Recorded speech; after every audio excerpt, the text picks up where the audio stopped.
Hello there, a very good evening to you. You're welcome to the weekend edition of News Tonight here on GH1 TV with me, Natalie Ford. Watching News Tonight here on GH1 TV.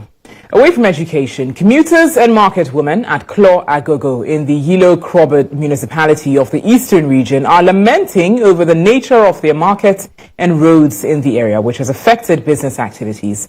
According to them, getting access to the marketplace to sell, especially during the raining seasons, to support their livelihood has become difficult. My colleague James Djanfosu was in the area and has come through with this report. Residents of Klo-Agogo are mostly traders and farmers engaged in fruit and vegetable crop production who support the demands of the country. However, the dilapidated state of the Klo-Agogo market has adversely affected the flow trading in the community. Speaking to GH1 News, some of the market's women and traders recounted how a 17-kilometer road from Sekabeng leading to Ehiamenchene has jeopardized their livelihood.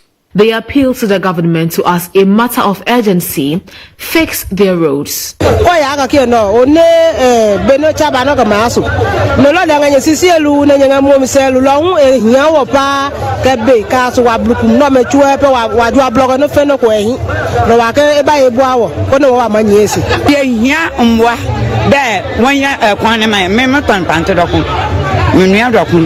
Yaba aboboya miso nso mitnem medene zaka jesa misipo ansana na plan nyame enso wo mo babuanya na wo mbuanya ne yehuna amende wa ha. A driver who plies the stretch to bring goods to the Agogo market disclosed how he encountered an accident on the road, causing fear while commuting. I don't know tip we get put away up in Mosom.